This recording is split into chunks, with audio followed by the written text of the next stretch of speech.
Computer screen पे ये रहा, पूछ रहा है कि what is the structure of Mn2CO whole 10। Mn2CO whole 10 मतलब ये मेटल कार्बोनिल का स्ट्रक्चर है। फिर अगेन मेटल कार्बोनिल के सारे स्ट्रक्चर जो आपके एनसीईआरटी पे दे रखे हैं, 4-5 स्ट्रक्चर दे रखे हैं, सब इंपॉर्टेंट। कौन कौन से सर? तो अगर आप देखोगे सबसे पहला स्ट्रक्चर आपका दे रखा है, एक तो आपको दे रखा है NiCO होल 4, दूसरा आपको दे रखा है FeCO होल 5, फिर आपको दे रखा है CrCO होल 6, फिर आपको दे रखा है CO2CO होल 8 और लास्ट आपको ये भी दे रखा है Mn2CO होल 10। ये 5 स्ट्रक्चर बहुत इंपॉर्टेंट, इनसे सवाल आएगा ही आएगा, इनसे सवाल आएगा ही आएगा। अगर इस सवाल को सॉल्व करना है कैसे करोगे सर? बहुत ही सिंपल सी बात है, आप इसको बोलोगे सर इसका स्ट्रक्चर कुछ इस तरीके से होता है। ये देखो मैंगनीज जो है ना, यहां पे क्या बनाता है सर? ये एक आपका स्क्वायर पिरामिड स्ट्रक्चर बनाता है। तो इधर CO, इधर CO, इधर CO, इधर CO और इधर CO।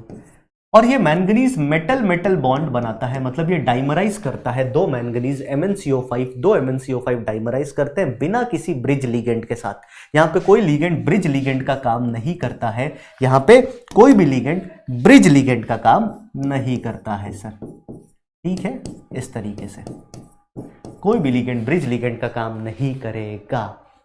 ठीक है, अब आप इसको आगे सॉल्व कर सकते हैं। तो यहां पे क्या है sir? 2 square pyramidal unit joined by bridging ligand. कोई ब्रिजिंग लिगेंड नहीं है, MN बॉन्ड होगा और आपका क्या कहते हैं, स्क्वायर पिरामिड यूनिट जुड़ते हैं इस तरीके से। तो ये हमारा, अगर यही सवाल आया था तो ये वाला आंसर हो गया, नहीं आया था तो इसके रिलेटेड मैं आपको बता दूं, प्लीज इन सभी के स्ट्रक्चर देख के जाना, प्लीज इन सभी के स्ट्रक्चर देख के जाना।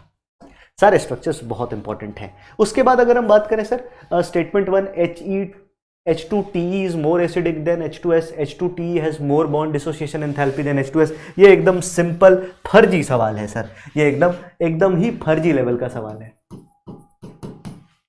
आपको पता है सर इन दोनों में कौन ज्यादा एसिडिक है? H2TE और H2S में कौन ज्यादा एसिडिक है? H2S is more acidic। H2S is octahedral given था, देख लेते हैं एक बारी। इस पे अगर आप देखोगे तो आफ्टर बॉन्ड कंप्लीशन जब बॉन्ड बनेगा तो अब इसके पास टोटल 1 2 3 4 5 और 6 बॉन्ड है। तो जब डाइमराइज कर गया तो डाइमराइज करने के बाद ये ऑक्टाहेड्रल जैसा ही आपका डाइमराइज करने के बाद हो जाएगा। ठीक है, तो इन दोनों